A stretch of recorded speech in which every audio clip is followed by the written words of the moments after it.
Hi, my name's Jonathan Hicks. I'm back at the Dice Cup, and this evening I'm joined by Mark. Andy. Steve. and we've just finished playing Tapestry, which says on the box, I'm going to point this out, a civilization game. Now it certainly looks like a civilization game, so you've got a kind of map here, and each of you sort of start in 4 different places, and you're placing these tiles on the map as you go through the game, and then you sort of conquer by putting your little tower things out here, and you can see there's some sort of expansion on the map. But that is really a very small part of the game. What the game boils down to for much of the time is advancing on 4 tracks. Now if I sort of zoom out a bit here, you can see there are kind of 4 tracks around the outside of the board. So this one is for exploration. And broadly speaking, you can see this one is getting you more of the tiles, and this symbol means you can actually place the tiles on the map. So this is how you're kind of expanding in terms of all the tiles here. That's the exploration track. Then you've got the science track, which helps you kind of in various different ways. One interesting thing is that you can roll the science wonder dice, we called it. So when you roll it, you actually get to go up on another track. So whatever you roll here, in fact that's the science again, will let you advance on this track. You've got the military track, which is generally for conquering. So that's how you're kind of putting your towers out on various spaces once you've put the tiles to put the land there. And then finally you've got the technology track, and when you advance on the technology track, you're getting a whole bunch of technologies that are going to help you in various ways. I'll come back to those. So typically what you're going to do on your turn is you can have some resources. This tracks how many resources you've got, so this might be your gold, these are your workers I think. And to advance on the track you have to spend something. So to start with onto this space, you'd have to spend any resource you like.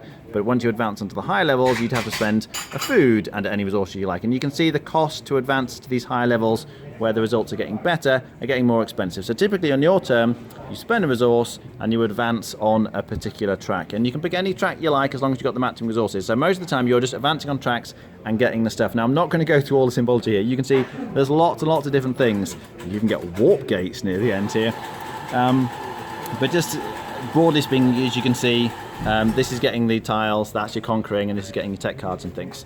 After a while though, you're going to run out of resources and you're going to be like, oh, what do I do now? Well, instead of taking an advance turn as it's called, where you advance on the tracks, you're going to take an income turn. And there's a nice little summary thing here which shows you everyone has a faction. So I was the Merrymakers in this case, and there's often a kind of faction special ability. In my case I had some sort of personal extra tracks, and I can move up on these tracks to get free stuff and things, so that happens there. Then you get to play the all-important Tapestry cards. Now you're going to have a hand of these cards, you can acquire them from the various tracks on the outside of the board, but typically when you play one, you keep playing them along here, it either gives you an immediate ability, this lets me copy the ability of another card that someone else has played, or a kind of special ability for this particular era. So this says whenever I gain a landmark, that's these buildings here, I'll come back to those, then I also get a wild good. So those are quite helpful, and they can modify your strategy depending on what kind of bonuses you're getting from those. After you've done that, you're going to upgrade a tech. Now how does the tech work? When you acquire a tech, it goes on kind of the bottom level here with the cross, and it does nothing. But whenever you see the yellow arrow thing, which you can see on the tech track, there's various ways you can level up your tech. You get to take one of these things and advance it to the circle level, and on the circle level you get whatever it says in the circle. So in this case I get another Tapestry card. If you then later on maybe you decide to advance one of your cards from the circle level to the top level, the square level, then you get the thing in the square, which in this case this would give me points. The wreath is the point symbol for every technology card I have, and but you can see at the end of the game I've got quite a lot of technology cards, so that's quite good. You then score points. Now a lot of these tracks are letting you get buildings out on your, this is meant to represent your capital city here, so all the little buildings you can see here start off on the board covering these spaces, and when you see a space like this lets you put one of your buildings on a space here. You can't go on the red dots, they're kind of blocked. But the reason why you fill that up is because when you do the final bottom bit here, you're getting income for all the revealed spaces. So I'm going to get 1, 2, 3, 4 gold in terms of resources, which obviously then I can use for my next round. So when you take your income, you're getting a whole pile of stuff depending on how many of these little buildings you've managed to put out here. But you're also potentially scoring points. You can see the more of these tech victory point symbols you revealed, you're getting points for how many tech cards you've got. This one's a little bit funky here. This is getting you points for the number of rows and columns on your capital city board that you managed to fill. I did actually manage to fill the entire board at the end, so that was quite satisfying. You can get a lot of points there because each one of these is scoring you a point for every row and column that's complete there. So that's another way of scoring points. Some of the tracks you can see are just going to give you bog standard points. This one here is giving you points effectively for the number of spaces you kind of expanded to or conquered on the map here. So that income phase then gets you all the resources, and then you can spend them, again, advancing on the tracks. Now, how do you get these really big, interesting buildings here? Well, as you're advancing on the tracks, you can see certain spaces have got symbols for buildings here. They kind of start off all on this board here, so you can see which one corresponds to which track. But if you're the first person to advance to one of these spaces, then you get to take the relevant building and you plonk it on here. So this allows you to fill up a lot of space, which means when you're scoring these, you're going to get a lot of points. But crucially, every time you fill a kind of 3x3 grid, you're getting more resources. So that's another way you can kind of add to your resources. There's quite a lot more to the game. As you can see, lots of symbology for all the different tracks. But essentially, you're moving up on the tracks, using them to do a bit of expansion, ultimately to score points though. Whether you're getting lots of tech, you get points for that. Filling up your capital city, points for that. Or, as we said, expanding on here, which get you points for that. Points, points, points, and most points wins. What do we think? Yeah, this is an interesting not civilization game.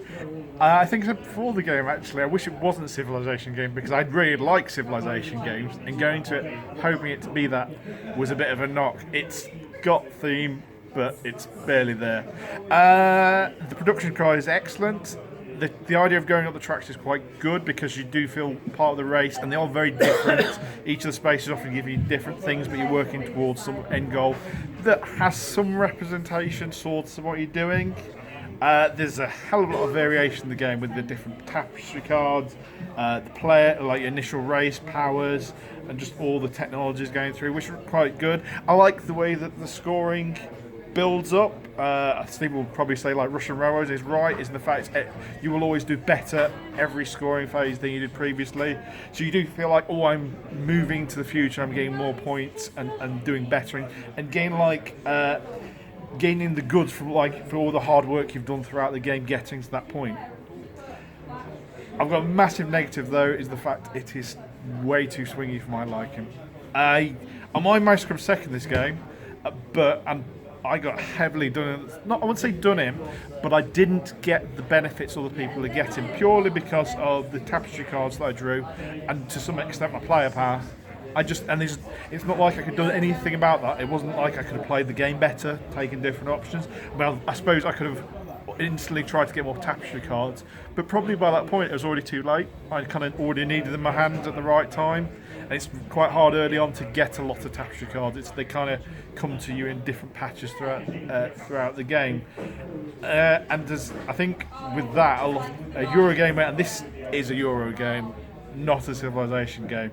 I think that will annoy a lot of people because while there are strategies in there, and I think good players will generally do better, I think you can just be out of the running for winning just by luck of the draw ultimately. Okay. Andy?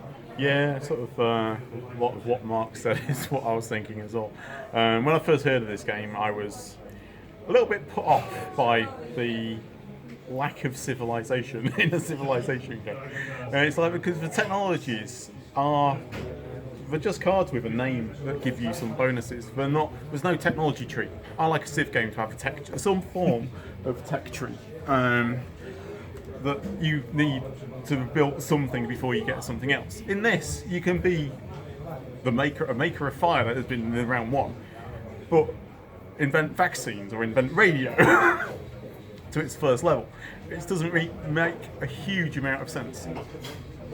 To get the most out of tech, you do need to be advanced to certain points of the 4 tracks. But yeah, it's just the theming that doesn't really come through, and the fact that the tapestry cards that knocking things everywhere. The tapestry cards sort of don't really follow on, because you can have something that's like sort of like Middle Ages, or you could have a card that's like sort of like current era. Then the next one you play is a sort of like Middle Ages card. Then it sort of like goes somewhere in between. It doesn't really make a huge amount of sense.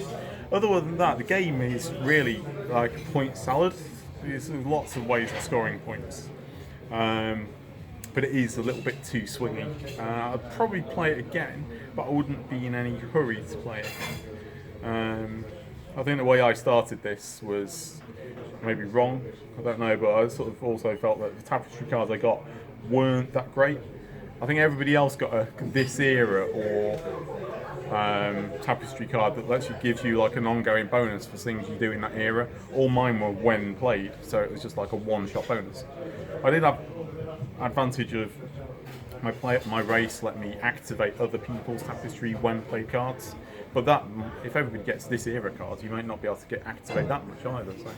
So yeah, it's all right. It's okay. I thought it was okay. Steve? It's an engine builder, like Mark said, Russian Railroads, whatever you score, you're scoring more in the future. And it's an engine builder a bit like Tapestry Project Clans of Caledonia, in that the more stuff you build, the more stuff you get. So if I just move a few spaces and score 10 points, I'm not kind of improving my economy, improving the amount of income I get. So you need to kind of focus on that. Jonathan had a slow start but raced away, and one of the benefits that he did so well is, like what Mark said, Mark did get done in right at the start. He did very well. He played before and he came second, but he got massively done in. I had a really powerful card, a Tapestry card that I could play in the start, which allowed me to take one of the buildings, and I took a building that other people were heading towards, so I stole it off them. And then I played another one which benefited me and my neighbours, which did Mark in. And then Andy got one where he could copy, and obviously since my Tapestry card was the most powerful, Andy copied mine. And then Jonathan got one where he could copy, and he copied mine. Then Andy copied Jonathan's to copy mine. And none of this benefited Mark at all. It was completely random. So there's lots of player interaction in this game, but it's random player interaction. You can't. It's not like an ability. It's not like someone can see it coming. It's all of a sudden you play a Tapestry card and, oh my god, you stole that building that I was relying on to fill this hole or whatever. So you can get done in here, and I think if you go into this wanting like a perfect information Euro game without the randomness, it's not there. Having said that, I quite liked it. I think it's my sort of thing, tracks and cubes and very little theme. And kind of like moving on this track, so you've got a choice, like, you know, I've got one resource left, but if I use this resource to move on that track, it gains me resource back, I can then move on another track. And you're trying to maximize your resources, and the type of resources, they could just be, you know, yellow, red, brown and grey, whatever, you know, you can think of them as food and stuff, but the type of resources matter a bit, so you're trying to gain resources of certain types and tech trees and maximising it, and there are lots of ways to get points, but again, like a lot of these sort of engine building games, you need to focus on one or two of those things. It feels like filling your board up just scores you way more points than a lot of the other strategies. Mark didn't do it, but Jonathan and I did, and Jonathan did better than me, and that's why the last two rounds he was just scoring way more points than me, and we were close at one point, but he stormed ahead. In terms of like games like this where you have like a player power that you start the game with, because of the fact that the Tapestry cards are randomly drawn, you can't scale the VPs at the start. In Gaia Project or Terra Mystica or something like that, where some of the races are deemed better on certain maps, you can bid VPs for the games at the start. So you might think, oh, if you want to be the Darklings and I'm the Chaos Giants, well, on this particular map, with only 3 players or 4 players or these win conditions, maybe the Darklings should take a 20 VP head start or the Chaos Magicians or something like that. You can do that, and if you've played a lot, because you've got that perfect information at the start of how it's scored. In this, I might have a player power, Mark might have a player power, but the person whose player powers come off the best depends completely on what Tapestry cards you draw. So I liked the game, but if you don't like randomness in your Euro games, because it is not a Civ game, it is definitely a Euro game with engine building, brilliant cubes and tracks and lovely, do it. But if you don't like randomness, it's possibly not for the serious game. Rating? I liked it, I'd play it again, 7.5. Andy? I'll probably give this about 6.5 to a 7. Mark? Both plays I found all right, but no better, so I'd give it a 6. Okay. Yes, if you go into this expecting a Civ building game, you're going to be disappointed because it's not. As Steve says, it's just a Euro, cubes and tracks. But that is done very well. I'm not going to go on and on about this, but I would agree with everything that everyone said here. It's great in terms of the engine building and looking for the combos and all the rest of it, but it is very swingy. The Tapestry cards are really swingy. Some of the factions seem to be a lot better than others in certain situations. You'll find with some of the Tapestry cards, they're great early game or they're great late game, but if you draw a pile of late game Tapestry cards, which are like good in the late game, at the start, then it's going to be a bit useless to you. So if you don't mind the swinginess, there's plenty of interest here. The map really, I'm not interested in the map at all. Very little happens on the map, to be honest, even though it looks like it's a central part of the game. Wasn't very keen on the artwork. The rest of the components are great though, buildings look lovely. So overall, I think it's really solid, just accept it's not a Civ game, and it's quite swingy. If you're happy with that, it's good. I'd be on a 7 out of 10. Alright, thanks for watching. That was Tapestry.